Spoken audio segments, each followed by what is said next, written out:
Em João, capítulo 3.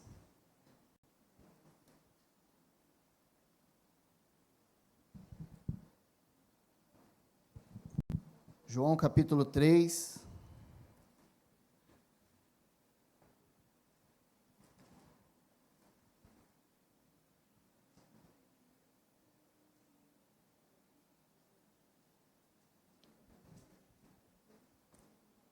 Versículo 26, nós vamos ler até o 30. Você trouxe a sua Bíblia aí? Abre aí. João 3, 26. Vamos ler? E foram até João e lhe disseram: Mestre, aquele que estava com o Senhor do outro lado do Jordão, do qual o Senhor deu testemunho, está batizando e todos vão até ele. João respondeu: Ninguém pode receber coisa alguma se não lhe for dada do céu. Vocês mesmos são testemunhas de que eu disse: Eu não sou o Cristo, mas fui enviado como seu precursor. O que tem a noiva é o noivo. O amigo do noivo, que está presente e o escuta, se alegra muito por causa da sua voz, por causa da voz do noivo, pois essa alegria já se cumpriu em mim. Convém que ele cresça e eu diminua. Jesus, nós te agradecemos pela sua bondade, pelo seu amor incondicional, pela sua fidelidade. Pedimos, Senhor, que o Senhor fale conosco nessa manhã, através da sua palavra. Nós somos a sua igreja, nós queremos estar disponíveis a ouvir ao Senhor, a obedecer ao Senhor. Nos ajuda a compreender para onde o seu Espírito está nos levando nessa manhã, em nome de Jesus. Amém. Amém, irmãos? Então, o João Batista aqui, ele está totalmente consciente de quem ele é e de quem ele não é. Então, o que ele fala quando as pessoas vêm trazer a notícia para ele de que Jesus está também batizando? Ele fala exatamente assim, eu sei que eu não sou o Cristo, como eu já disse, eu não sou o Cristo. E eu sou o amigo do noivo. Então, é muito importante que a gente tenha na nossa caminhada com Deus a consciência da nossa própria identidade no Senhor. Então, João sabia exatamente qual que era o papel dele, e ele estava explicando para aqueles homens: olha, eu não sou o Cristo, eu sou aquele que vem antes, eu sou aquele que prepara o caminho, eu sou o precursor do Cristo, e eu sou o amigo dele, o amigo do noivo. Quando a gente não tem a consciência exata da nossa identidade, de quem nós somos, nós vivemos certamente uma vida perdida como um cristão. Eu não sei quem eu sou, não sei para que sirvo, não sei qual é a minha função. O que você é? Sou crente. Ah, você tem religião? Tenho. Eu fiz uma pesquisa com o pessoal do RH da minha empresa, e eles perguntam. E a pergunta é: você exerce alguma religião? Sim. Qual? Cristianismo. E exercer alguma religião significa que você precisa praticar. Sim ou não? Responde com mais. Sim. Né? Ou não, né? Agora, exercer o cristianismo não se trata de frequentar uma igreja aos domingos. Se trata de nós termos consciência de quem somos e praticar esse trabalho, praticar esse serviço, praticar essa vida de cristãos. E saber isso, irmãos, faz toda a diferença quando uma pessoa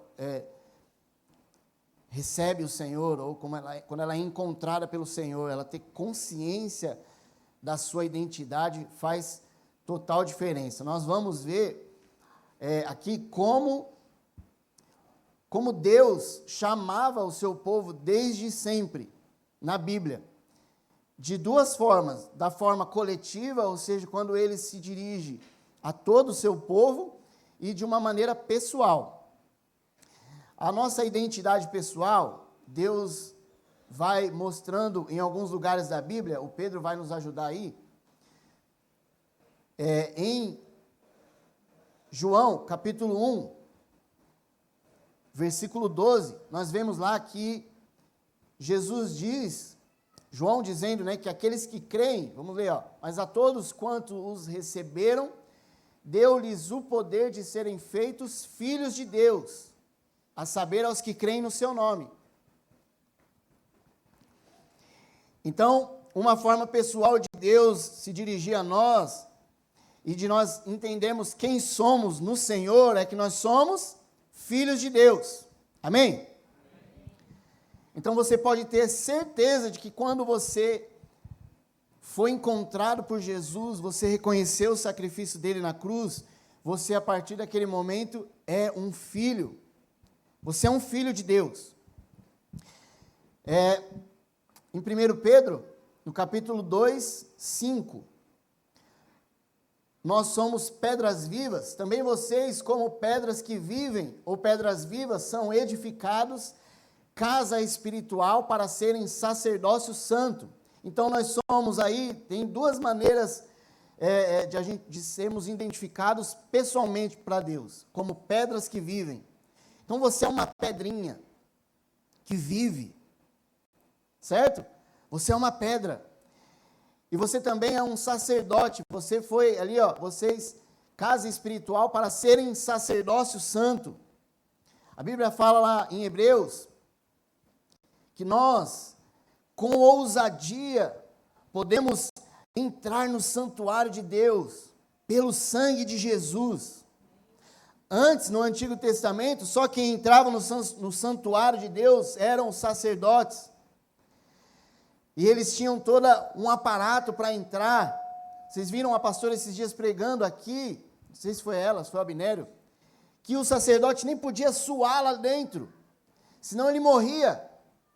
Por causa da presença de Deus, ele entrava amarrado pela perna, ele tinha que chacoalhar um sininho e oferecer o sacrifício lá, e se ele parasse de chacoalhar o sininho, o sinal era, morreu, puxa. Por causa da santidade de Deus. Agora, por meio do sangue de Jesus, todos nós podemos entrar com ousadia na presença de Deus. Não há distinção, irmãos. Então, nós somos sacerdotes. Inclusive, nós estamos lendo um livro, a propósito, você que está envolvido com a base de adoração, você leia o livro.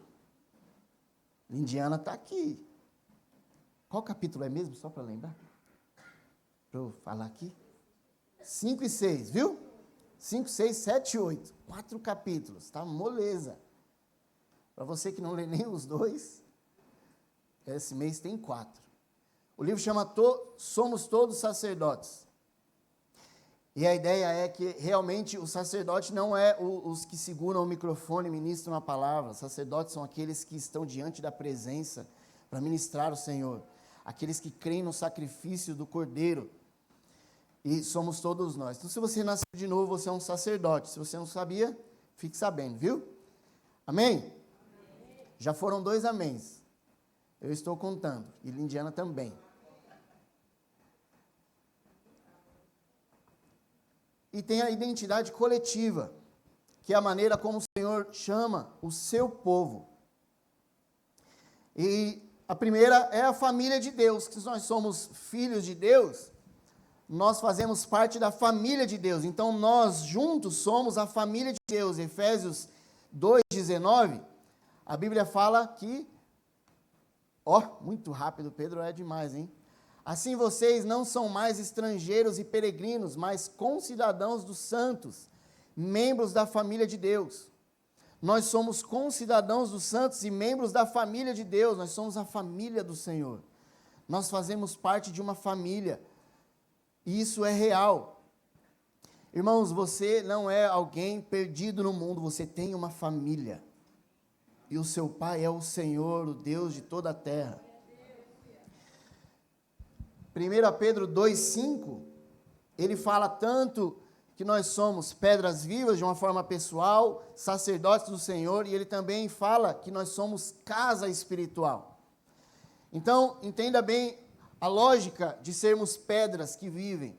Então, você, de uma maneira pessoal, você é uma pedra, eu sou uma pedra.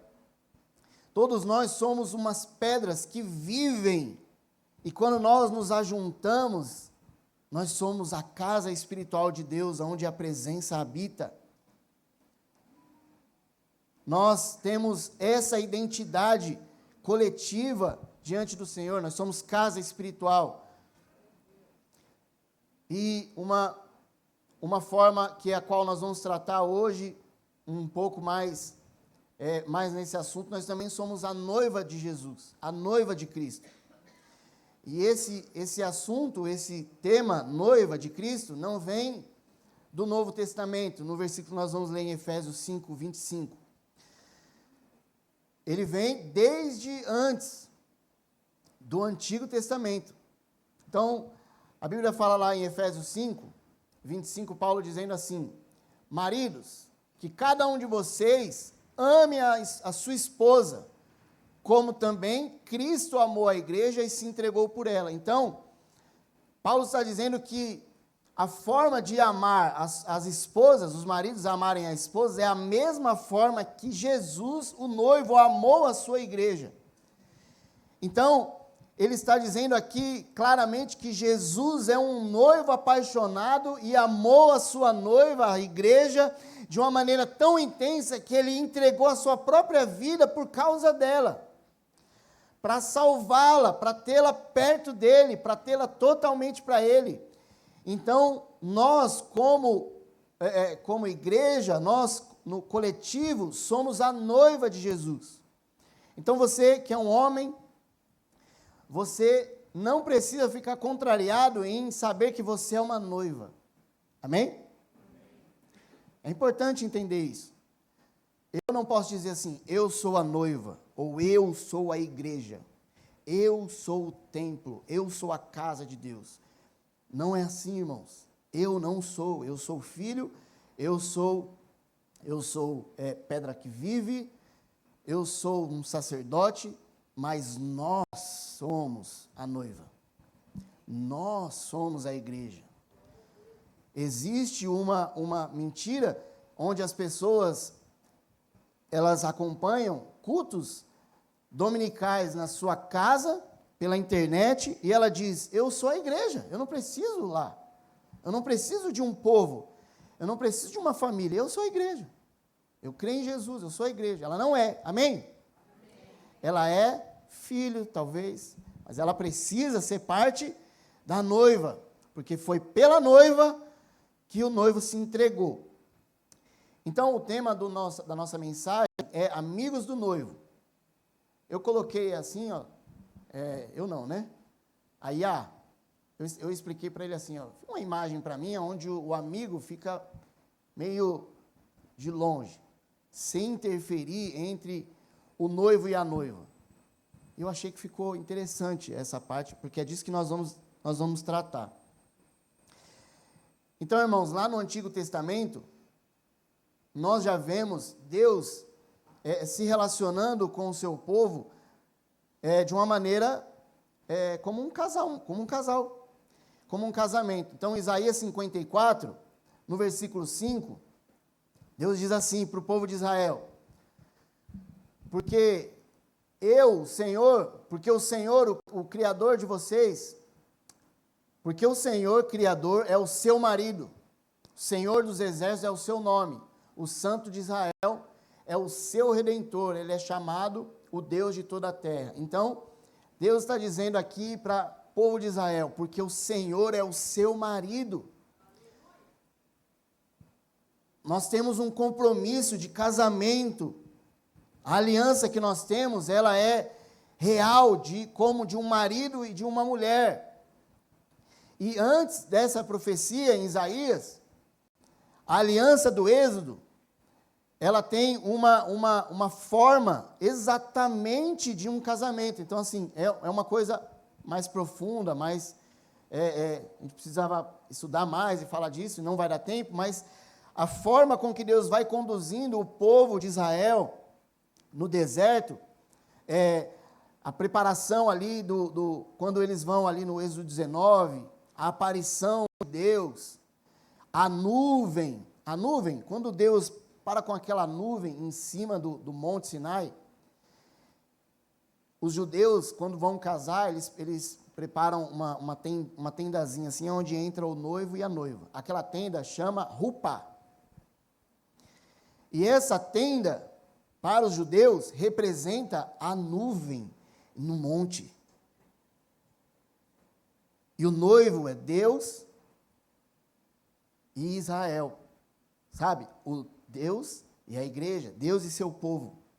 Então, aquela nuvem era como se fosse a cobertura de Deus casando com a sua noiva. Os mandamentos são como se fossem os votos do casamento. Nós fazemos votos de casamento quando nós assumimos uma aliança. Deus fez isso com Israel. Tanto é que ele falou assim, vocês venham aqui que eu quero falar com vocês, e o povo de Israel assim fez, não, tudo que o Senhor fizer, nós obedeceremos. Israel estava dizendo assim, nós vamos cumprir todos os votos de casamento, nós vamos cumprir todos os preceitos da aliança. Então Deus sempre se relacionou com o seu povo de uma maneira tão pessoal que ele chama esse relacionamento de casamento. Ele é o marido e o seu povo sua noiva. E no Êxodo, no casamento daquela época, até nos tempos de Jesus, ele se tratava não como nós hoje, que aí você fica noivo, né? E aí você tem ali compromisso com a noiva, tal, até o dia do casamento. Um casamento da forma judaica, eles firmavam um casamento, o casamento já era uma realidade, e o noivo ia embora. O noivo ia preparar as coisas do casamento, e a noiva ia se preparar para o dia do casamento. Então, escatologicamente falando, o que aconteceu no Êxodo foi o compromisso de aliança de Deus, firmando aquele compromisso de que ele vai casar com Israel e com o seu povo. Só que a consumação desse casamento só se dará na volta de Jesus. Amém? Então, é só para contextualizar. Então, nós entendemos que Deus se relaciona pessoalmente e coletivamente conosco. Vocês entenderam isso? Essa parte aí? Tá fácil? Mas a forma mais pessoal, no texto que nós lemos, e o que nós temos entendido esses dias, de se relacionar com Deus de uma forma peculiar, na minha opinião, especial, é o que o João Batista disse, o amigo do noivo. Então, nós somos, pessoalmente, amigos do noivo, certo? Então, uma outra forma pessoal de se relacionar com Deus é que nós somos amigos dele, amigos do noivo. Coletivamente, nós somos a noiva, mas pessoalmente, você é um amigo do noivo. E João vai dizendo aqui, no versículo 29, que quem tem a noiva é o noivo. Sabe, ele rebate ali o que aqueles homens vêm trazer para ele, como se houvesse algum interesse da parte de João de que outras pessoas não batizassem. Então, a forma que eu preciso exercer o cristianismo é sendo um amigo do noivo e sabendo o que o amigo do noivo faz. Porque pensa, nos dias de hoje, aqui na nossa rua, tem uma igreja aqui, a nossa comunidade, agora tem uma na esquina. Não sei se tem ainda uma lá na outra esquina. Nenhum problema ter bastante igreja. Qual o problema disso? O problema é que nós, como igreja, como a noiva de Jesus, vivemos de maneira separada. Cada um faz o seu trabalho. Não há problema nisso. O problema disso é quando há competição. Esses homens vieram trazer ali uma coisa como assim, ele não pode batizar, quem batiza somos nós. existe uma guerra que a gente vê, principalmente no meio neopentecostal, sobre crescimento de igreja, quem é maior, quem não é. Sabe essas igrejas da televisão? Não vou falar o nome, porque a palavra vai para o YouTube. Você presta atenção como funciona, vai nos centros das cidades. Centro de São Caetano, tem uma na esquina e outra em frente, assim, ó, aqui é uma e ali é outra, são duas diferentes, elas abrem assim para competir entre as pessoas. E você acha que eles querem salvar o mundo? Não é. Sabe que não é. O interesse é financeiro. E mais para frente a gente vai entrar nesse assunto. Mas é como uma competição. E não era isso que João tinha em mente. Quando ele ficou sabendo que Jesus estava batizando, ele disse: quem tem a noiva é o noivo, e eu não sou o noivo, eu não sou o Cristo, eu sou amigo do noivo. Amigo do noivo, irmãos, tem um papel muito, muito, muito importante na vida da igreja, porque todos nós somos amigos do noivo. Jesus disse em João 15, se eu não me engano, que eu não chamo mais vocês de servos, mas meus amigos. Por quê, irmãos? Quem sabe continuar esse versículo? Porque vocês fazem o que eu mando, vocês obedecem a minha palavra, porque eu revelo os meus segredos para vocês. Então, o amigo do noivo tem um papel essencial.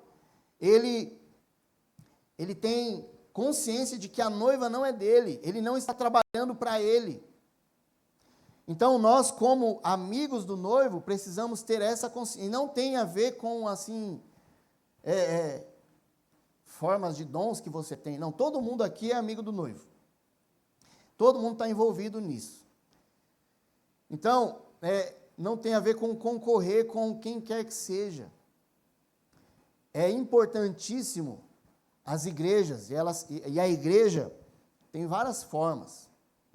A multiforme sabedoria de Deus, que se revela por meio da igreja. Então a igreja trabalha de várias formas. O que é errado é a competição.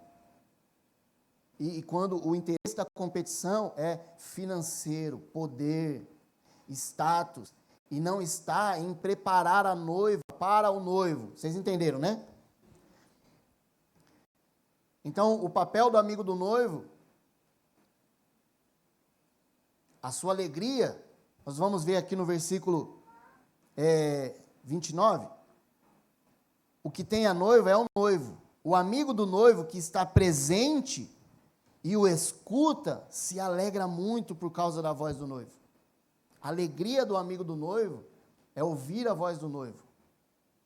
Ele se alegra muito, porque ele está ouvindo a voz do noivo.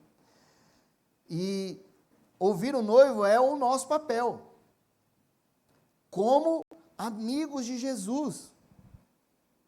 Nós precisamos viver uma vida onde nós ouvimos o Senhor. A outra questão é que nós precisamos estar a postos, presente para estar ouvindo o Senhor e presente para executar aquilo que Ele diz, aquilo que Ele está falando. E ouvir a voz do noivo, não dá para ouvir a voz do noivo só uma vez por semana, no domingo e através de alguém. Isso aqui que nós estamos fazendo é muito importante, irmãos, você deve vir. O que nós estamos dizendo é que não é só isso. Você não tem amizade com uma pessoa se você vê ela uma vez por semana e toda vez que você vê ela, você precisa que alguém fique traduzindo o que esse amigo está falando. Se alegrar com a sua voz. É importante se alegrar com a voz de Jesus. É importante saber que esse Deus, ele é tão pessoal, que ele se importa em falar exclusivamente com cada um de nós no nosso secreto. Será que Deus não tinha nada mais importante para fazer do que vir aqui na minha casa, ouvir os meus choros, ouvir os segredos do meu coração, as dores da minha alma, fica pertinho de mim enquanto eu falo. Será que Deus não tinha mais nada para fazer? Não, irmãos, Ele se importa. Ele é um Deus pessoal. É pessoal para Ele. A sua vida é pessoal para Ele. Ele encara cada um de nós como sendo realmente amigos. Ele é fiel. Se você tem dificuldade de confiar nas pessoas, meus irmãos, as pessoas realmente podem falhar com a gente, mas Deus não falha. Esse amigo não vai te trair. E uma outra questão do papel do amigo do noivo é servir, preparar a noiva. Como subtítulo ali, ó, dá para ver o que está escrito? Um chamado para ouvir, servir e preparar a noiva. Por que preparar a noiva? Porque pensa assim, qual que é o anseio de um noivo e de uma noiva? Casar. Imagina, noivou, aquela coisa toda romântica, né? Ajoelha, abre o anelzinho. Olha, minha querida, você aceita casar comigo? A partir daí, é trabalho. Não tem essa, noivou, então daqui 8 anos, né? A gente vai comprar primeiro o nosso apartamento, vamos trabalhar. Não é isso, isso não existe. É noivou e vamos trabalhar para o casamento. Para o dia do casamento, então, a cabeça da noiva, do noivo, é só vestido, minha pele, eu preciso emagrecer. E o noivo é mais desleixado, mas mesmo assim ele está preocupado, ele vai precisar pagar tudo. Ele está totalmente envolvido com aquilo, ele quer o dia do casamento. E no meio dessa questão do amigo, do noivo aqui que está lutando pelo dia do casamento, e da noiva que está se descabelando com um salão, e festa, e buffet, e vestido, e regime, tem um cara, ou uma amiga, um amigo ou uma amiga, que está no meio, fazendo com que esse trabalho seja feito, que essa união seja perfeita. O amigo do noivo tem um papel de falar das afeições do noivo para a sua noiva. Amém? Não é o pregador. Isso, e agora aqui eu estou fazendo. Mas, como amigo do noivo, pessoalmente falando, nós temos a função de vida de fazer com que a noiva conheça o nome de Jesus, conheça as afeições do seu coração, os seus atributos, conheça sobre a sua bondade, sobre a sua fidelidade, conheça sobre o seu plano, sobre o que Ele está preparando para a sua lua de mel no milênio. Meus irmãos, nós temos uma função de trabalhar nesse período, não de simplesmente, estou salvo. Glória a Deus por isso. Nós temos uma função ativa. A gente podia até usar a função do padrinho, mas o padrinho hoje em dia, no nosso contexto, ele dá um presente legal, né? Uma geladeira, uma TV, uma cafeteira maluca, caríssima. Dá uns presentes legais assim, também vai lá, compra uma roupa bacana.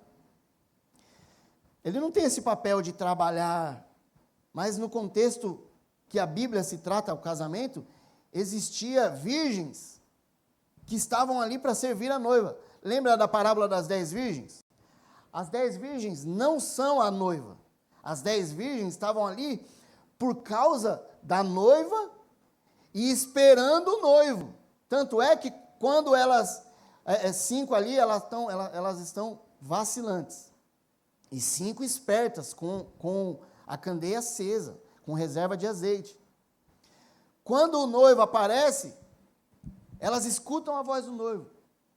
O noivo chegou, e aí elas se atentam. Então, essas virgens estavam servindo a noiva. Precisavam estar atentas, assim como o amigo do noivo. Se alegra pela voz do noivo, ele está pronto para ouvir a voz do noivo. E aí fica uma pergunta para o nosso coração, meus irmãos, será que nós estamos ouvindo o noivo no nosso secreto? Essa pergunta não é para você responder em público. Mas será que nós estamos procurando diariamente ouvir o noivo?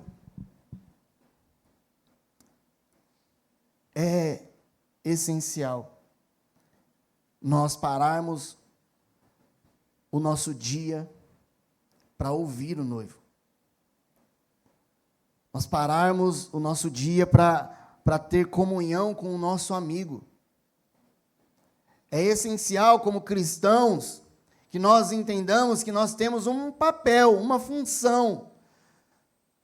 Nós não somos o beneficiado.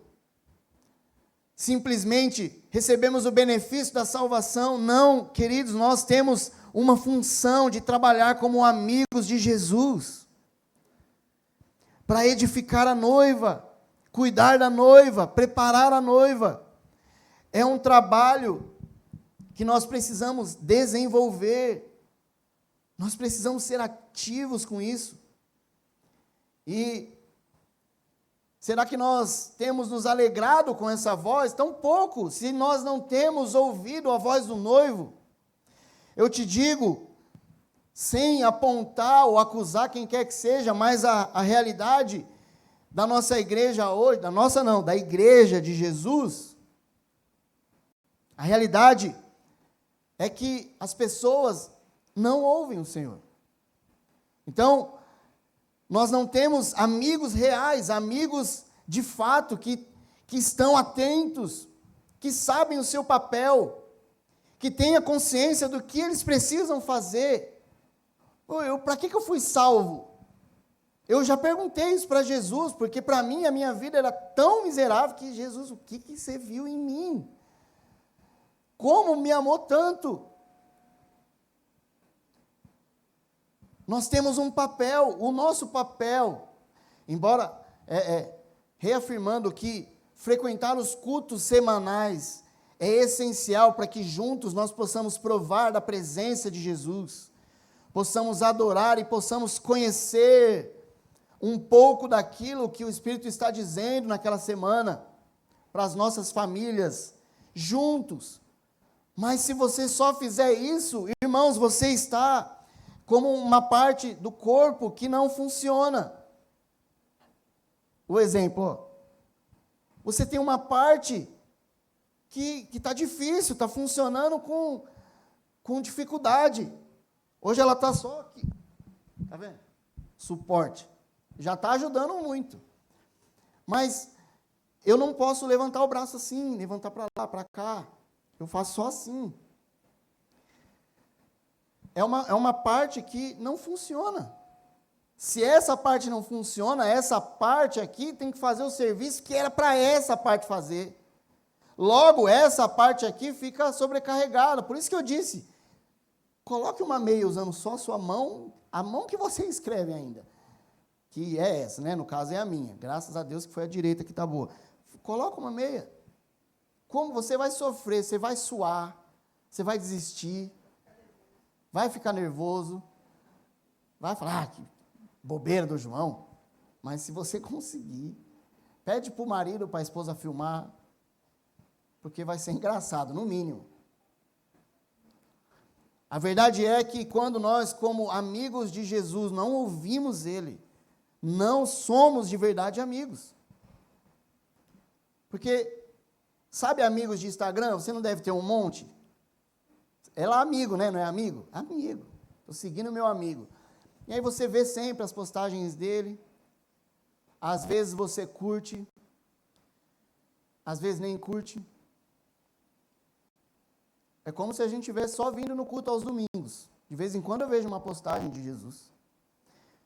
De vez em quando eu compartilho. Na verdade, compartilhar quase eu nunca compartilho. Comentar também não. Amigos de Instagram é muito superficial. Não são amigos de verdade, né? Tem amigos para todo que você nunca viu pessoalmente. Já aconteceu isso com vocês assim, ó, por exemplo? Você vê muita pessoa no Instagram, quando você chega perto da pessoa pessoalmente, parece que ela te conhece. Mas ela nunca nem te viu. Vocês não são amigos. É que parece que ela é sua... Você vê um famoso assim, você chega perto assim, fulano. Porque você está muito muito ali íntimo pelo Instagram, de uma maneira superficial, mas ele mesmo não te conhece. E uma coisa que eu não quero ouvir de Jesus é: apartai-vos de mim, porque eu não te conheço. Isso ele fala para aqueles que disseram assim: mestre, nós expulsamos demônios no seu nome. Nós evangelizamos, nós fizemos isso, fizemos aquilo, curamos as pessoas. Como assim? E Jesus disse: não, eu não te conheço. Eu não quero fazer parte desse grupo de pessoas.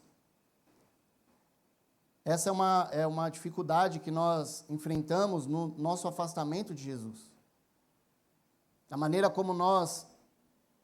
como deveríamos andar como amigos, ouvindo, se alegrando, servindo a noiva, nós vivemos com Jesus de uma maneira onde Jesus só faz parte da nossa vida aos domingos.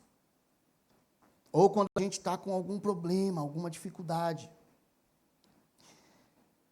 As dificuldades que a gente passa, elas devem ser colocadas aos pés de Jesus, sim, mas não é só nas dificuldades. E aí a gente vive a nossa vida correndo para lá e para cá, cuidando dos nossos afazeres e do nosso papel pessoal que nós temos, de cuidar das coisas do nosso amigo, nós não fazemos. Isso é grave para a situação que a igreja está, porque nós, como igreja, como a noiva, não estamos sendo servidos e preparados pelos amigos do noivo. Vocês estão entendendo? Ou está complicado? Às vezes, eu fico pensando se Deus realmente aprova o nosso estilo de cristianismo. E não tem como comparar com o cristianismo ou a vida da igreja em países perseguidos. Eu assisti um documentário um dia desses sobre a igreja do Irã, que é a igreja que mais cresce no mundo. O que eles têm em mente? Eles têm em mente o seguinte: olha, Jesus disse: vão e façam discípulos de todas as nações. Ele não disse isso? Mateus 28. Ele não disse isso. Vão, abram igrejas, fundem ministérios. Nós temos uma realidade de igreja de outra forma. A gente não aprendeu assim, a gente aprendeu de algum outro jeito. Hoje funciona para nós, mas não funciona, ou não tem funcionado, de uma maneira intensa, ou de uma maneira que seja produtiva, da forma que Jesus quer. As pessoas no Irã ouvem falar de Jesus, eles acreditam no Evangelho ali, falou agora, ouviu agora, a partir dali ele já sabe que ele tem que fazer discípulo, ele já saiu dali, ele já sai falando o pouco que ele sabe para as pessoas. E isso tem cooperado, obviamente, que quem faz o trabalho é o Espírito Santo, mas o Irã cresce subterraneamente, nem sei se tem essa palavra, mas debaixo da terra. Cresce em igrejas escondidas. E outra coisa, a grande maioria dos líderes cristãos na igreja do Irã são mulheres. E elas, quando são pegas, fazendo isso, evangelizando, falando de Jesus, elas são estupradas, violentadas, quando não mortas, presas. Só que elas não aceitam viver de outra forma. Porque o que elas encontraram é a maior realidade que elas já tiveram na vida. Em um contexto totalmente diferente, em uma maioria esmagadora muçulmana. A história de uma mulher, rapidinho, ela encontrou Jesus pendurada numa forca, ela foi se enforcar por conta de uma depressão, teve abuso na infância, ela não acreditava em nenhum Deus, ela era ateia. E aí, no Irã, tem um suporte de ventilador, uns ganchos no teto. E ali eles penduram o ventilador. Então, o ventilador de teto lá não é igual ao nosso, que é bonitinho. Eles penduram o ventilador normal no teto. Nesse gancho, ela enrolou lá a corda, fez a forca, se amarrou. Antes de pular da cadeira, ela disse: se o Senhor existe, me toca fisicamente. E pulou. Irmãos, Jesus pegou ela de cavalinho. Fisicamente. Ela nunca tinha ouvido falar de Jesus. Ela falou Deus no sentido do Deus Alá, que o Islã crê. Jesus pegou ela pelo cavalinho. Quando ela falou que aquela visão toda, aquela conversa com Jesus, para ela eram 4 segundos. Mas as pessoas disseram que ela ficou o dia inteiro dentro do quarto. E quando ela acordou, a corda estava desamarrada, o nó desatado da corda que ela tinha preparada. Essa pessoa, essa mulher é uma líder cristã e hoje ela prega o evangelho dizendo, ainda que eu precise entregar o meu próprio corpo, eu não vou negar. E quando alguns deles vêm para cá e eles têm um encontro com a nossa realidade, nosso cristianismo, que com a forma de igreja que nós vivemos, eles se escandalizam porque a nossa forma é infrutífera. E um outro relato, uma mulher iraniana disse, olha, me leva de volta para o Irã. E o esposo falou, como assim? Hoje nós temos liberdade, nós podemos falar de Jesus abertamente. Ela diz, existe um sono satânico no Brasil, na América, no Ocidente. E eu estou ficando com sono. Eu prefiro ser perseguida e que minha vida esteja correndo risco, como a vida de Jesus, como a vida dos discípulos, do que ser pega para esse sono. As pessoas estão dormindo. Irmãos, e nós estamos dormindo. Nós estamos dormindo com a nossa própria vida. E isso é um grito que Deus tem gritado comigo. Eu estou sentindo nesses dias que eu preciso entregar muito mais, porque a minha vida é de uma forma entregue a Jesus, mas é muito pouco por aquilo que eu fui chamado. Eu não tenho a noiva é do noivo, eu sou um amigo do noivo. Eu preciso estar com o noivo, ouvindo a voz do noivo, e entregar tudo o que eu puder. Existe uma forma de nós estarmos vivendo a nossa vida espiritual entorpecida por uma vida normal, de coisas que são lícitas, boas em si, mas nós estamos atrás da nossa própria vida. Nada pode entrar no nosso calendário, irmãos. Nada pode dirigir a nossa vida. Eu mando. Eu sou maior de idade, eu sou dono do meu nariz, eu sou dono do meu dinheiro. Você é dono de tudo? Você exerce religião? Sim, sou cristão. Não faz sentido. Não faz sentido se um cristão é totalmente dele. No livro de Coríntios fala que nós somos escravos de Cristo. Escravo é dono de alguma coisa? Nós somos dele, você foi comprado por sangue. Nós fomos comprados, Jesus pagou um preço por nós somos totalmente dele. Nós precisamos saber o que ele quer para nós. Pode ter sonho? Claro, eu tenho muitos sonhos. Mas os nossos sonhos precisam ser os sonhos dele. Senão não vai ser bom para mim. Existe um convite para nós nesse dia. Um convite de nós realmente pararmos e analisarmos. Preciso voltar para ouvir a voz do noivo.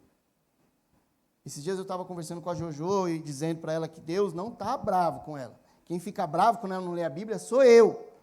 Deus não.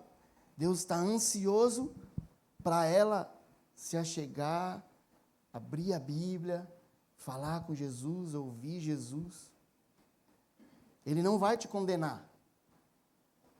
Ele não vai ficar nervoso, porque vai uma semana que você não lê a Bíblia. Faz um mês que você não ora. Ele vai ficar extremamente radiante quando ele te vê com a Bíblia na mão. E se você não tiver nenhuma palavra, melhor ainda, porque o amigo do noivo precisa ouvir o noivo. Se alegrar com a voz do noivo. Eu sinto que o Senhor está convidando a nossa comunidade a começar a ouvir e a desejar aquele que é totalmente desejável. Aquele que é o mais belo. Nós precisamos amar Jesus de toda a nossa força, de todo o nosso entendimento, com toda a nossa alma, de todo o nosso coração. Essa é uma realidade que nós conhecemos, porque é o primeiro mandamento, ame o Senhor. Mas é a primeira coisa que nos desqualifica na maioria das vezes. Vamos nos autoanalisar, será que tem sido de todo o nosso coração? Será que tem sido de toda a nossa alma, de todo o nosso entendimento? Porque o papel da noiva, irmãos, é amar o noivo, estar preparada para o noivo, ela está esperando o dia de um casamento, nós precisamos cooperar com ela, a noiva precisa desejar a presença do noivo, e se nós, cada um de nós, pessoalmente, somos amigos do noivo, quando a gente se reúne como a noiva, no coletivo, nós não temos tanto desejo de estar perto do noivo. Por quê, irmãos? Porque nós não temos ouvido a sua voz como amigos. Vocês entendem? Como amigos, quando nós estamos só nós e ele, eu e Jesus, eu não ligo para ouvir a voz dele. Eu não o busco. Então, quando um monte de amigo que não ouve se reúne, agora eles são a noiva, o desejo dessa noiva está enfraquecido. Ela já não se interessa mais pelo noivo. Talvez ela se interesse pelo amigo do noivo, que às vezes tem atrações, né? A gente tem atrações, eu prefiro uma igreja que tenha um kids legal. E aí, esse kids faz com que eu frequente essa igreja.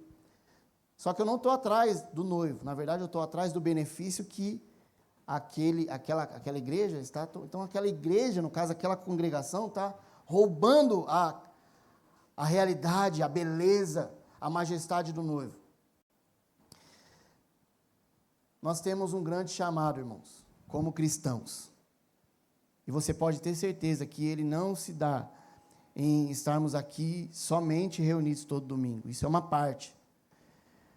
Nós temos um chamado de fazer discípulos. A gente conversou esses dias em alguns irmãos, e eu estava lembrando que quanto tempo faz que eu não ganho ninguém para Jesus?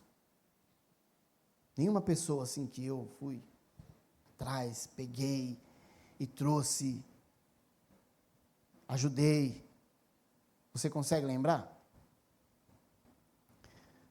Eu lembro de um amigo, o Rafa, um amigo de infância, e nele eu trabalhei muito para que ele se convertesse. E quando eu me converti, já foi um susto para os meus amigos, né? Porque a gente era tudo da mesma laia. Então foi... E esses dias, e aí ele foi... Mais anos, isso demorou anos, porque a gente não convive, ele mora longe. Mas a gente sempre tem contato. Então, ele foi, atendia telefone de madrugada, ele endemoniado, aí a esposa ligava para a Luana... Uma luta, com ele, ela para o lado de dentro da casa, ele para o lado de fora, ele querendo entrar, e ela, meu Deus, uma luta, e foi devagarzinho, ele se converteu, se batizou, largou as drogas, ele está uma bênção, esse dia foi na conferência Dunamis, aí me mandou mensagem, cara, olha isso aqui, mandou um áudio de uma palavra de conhecimento que ele recebeu, ele está cheio. Só que, tudo bem, foi um cara que ele dava trabalho. Mas uma pessoa é importante para Deus, João, mas e suas filhas, sua família? É minha obrigação, né? Aí já é demais. Se nem minhas filhas eu salvar, eu não, né? Jesus, mas se nem elas eu pregar o evangelho e elas se converterem, pode matar, pode entregar, Jesus me leva, porque eu sou imprestável. Meus irmãos, nós temos um papel essencial na igreja. Nós temos que fazer discípulos. Nós temos que pregar o evangelho. Nós temos que viver aquilo que a gente lê, aquilo que a gente prega. Nós temos que amar o Senhor ainda que custe a nossa vida. Nós não fazemos isso. Mas essa é a realidade da igreja gloriosa dos últimos dias. E se nós não nos prepararmos, nós vamos ficar para trás, enquanto um montão de gente também está indo para o inferno, morrendo, indo para o inferno. Eu fui em vários velórios esse ano. Inclusive, meu primo falou ontem, não quero mais te ver não, que eu só te encontro em enterro. Meu Deus, as pessoas morrem. As pessoas estão morrendo e muitas delas sem conversão a Cristo, sem reconhecer Jesus. E nós estamos vivendo as nossas vidas, sem dor no nosso coração, e isso é grave. E isso é grave para nós, irmãos. Nós precisamos preparar uma noiva para a volta de Jesus. Nós precisamos agregar as pessoas, o povo que ele se sacrificou, o povo que ele está esperando que venham a ele. E ele não pode contar conosco, os seus amigos. E isso tem vindo muito de encontro ao meu coração, em relação a tudo. Eu nem vou entrar na questão, no mérito, da forma com que a gente serve a congregação, que é uma forma, muitas vezes, desleixada. Ou seja, nós temos muito serviço a ser feito. Todos nós somos amigos do noivo. Todos nós temos a função de trabalhar para o reino. Todos nós temos a função de cooperar para que, quando nós nos reunimos nesse prédio onde a igreja se reúne, as coisas estejam funcionando, a casa esteja limpa, tenha copo ali, banheiro limpo, sabe?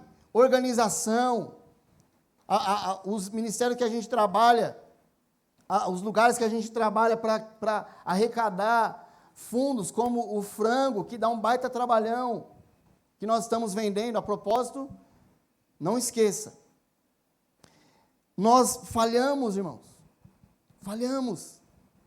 Nós achamos que nós não temos nada a ver, mas nós temos. Nós precisamos, irmãos, nos levantar como uma família que somos, como amigos que somos, para a edificação da noiva. Essa palavra tem me confrontado de uma maneira muito pessoal, porque é como se Jesus estivesse dizendo para mim: se você não está levando de maneira pessoal a minha noiva, saiba que ela é muito pessoal para mim. E se você não está cuidando da minha noiva, que inclusive eu faço parte dela, você está negligenciando. Eu não quero negligenciar.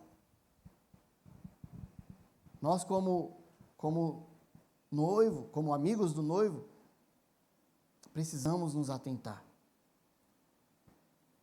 Eu queria que, nesse momento, a gente orasse sobre isso, pensasse sobre isso. Sabe, o evangelho que nós vivemos, ele é puro.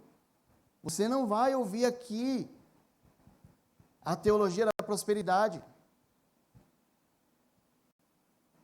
É triste ver os escândalos que nós vemos aí, as igrejas se dividindo.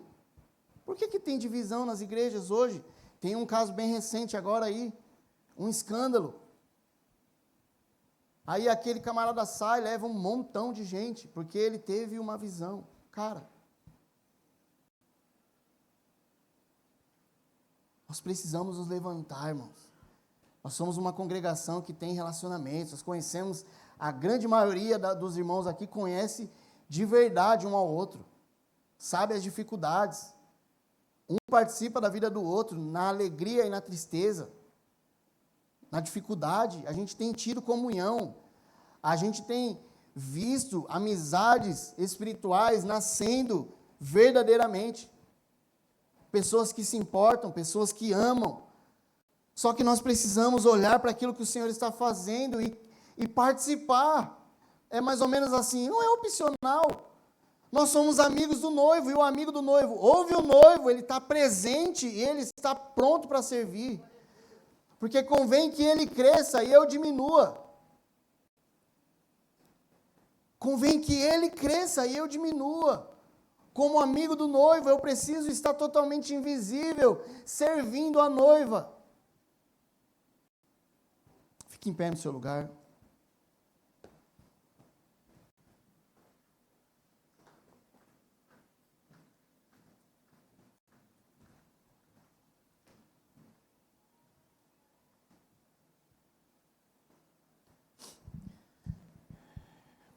Eu creio que todos nós precisamos de uma crise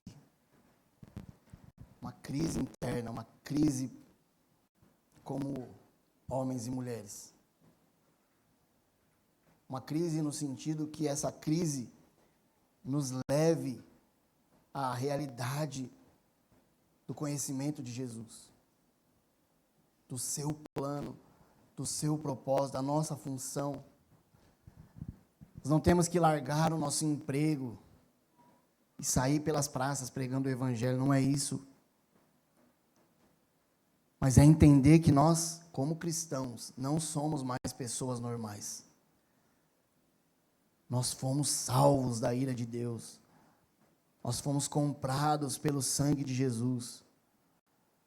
Nós temos a missão de levar essa mensagem em todos os lugares que a gente puder. Em todos os lugares que Jesus quiser. Feche seus olhos. Feche seus olhos e agora eu quero que você reflita sobre o seu posicionamento com Jesus, com o noivo, com aquele que nos ama. Qual tem sido o seu posicionamento em viver para Ele? Em viver de verdade, estando disposto a servi-lo.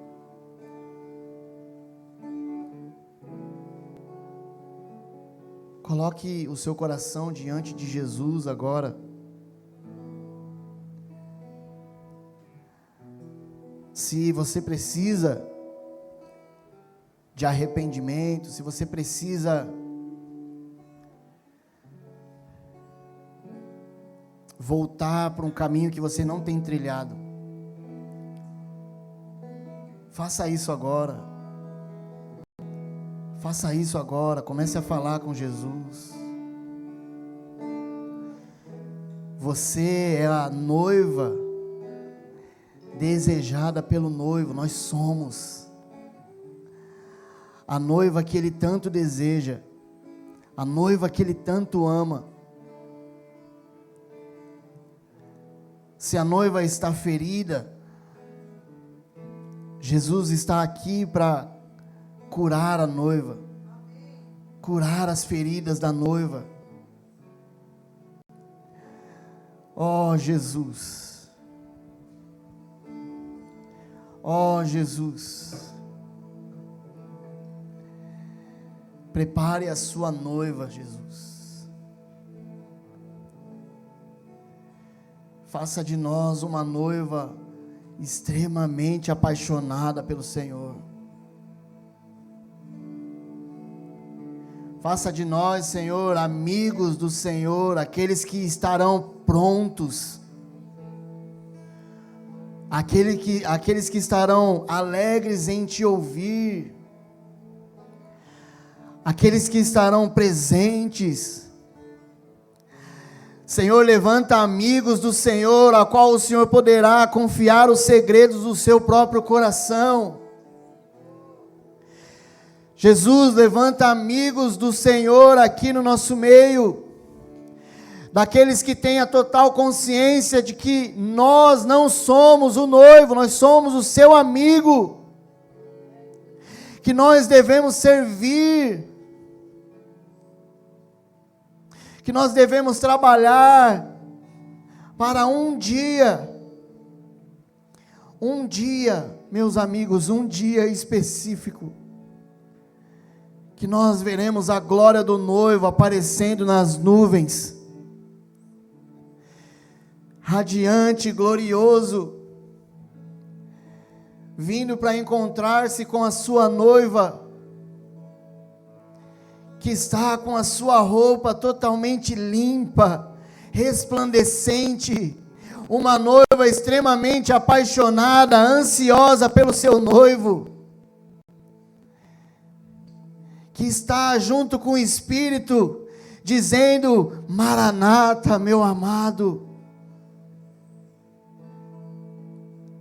Jesus, nos ajuda nesses dias, Senhor. Nos ajuda, um ano ainda está acabando, mas não acabou como orou o Cleiton. Nós temos tempo de voltar atrás, O recesso vai ser da congregação aqui, do salão da igreja, mas os seus amigos ainda estarão aí de ouvidos atentos, se alegrando com a sua voz. Nós te pedimos, Senhor, nesses dias, aumenta a nossa consciência da sua voz, aumenta a sensibilidade dos nossos ouvidos espirituais, para que nós possamos te ouvir, para que nós possamos nos alegrar com a sua voz, Jesus. Volta o nosso coração para o Senhor nesses dias, Senhor. Em nome de Jesus. Em nome de Jesus.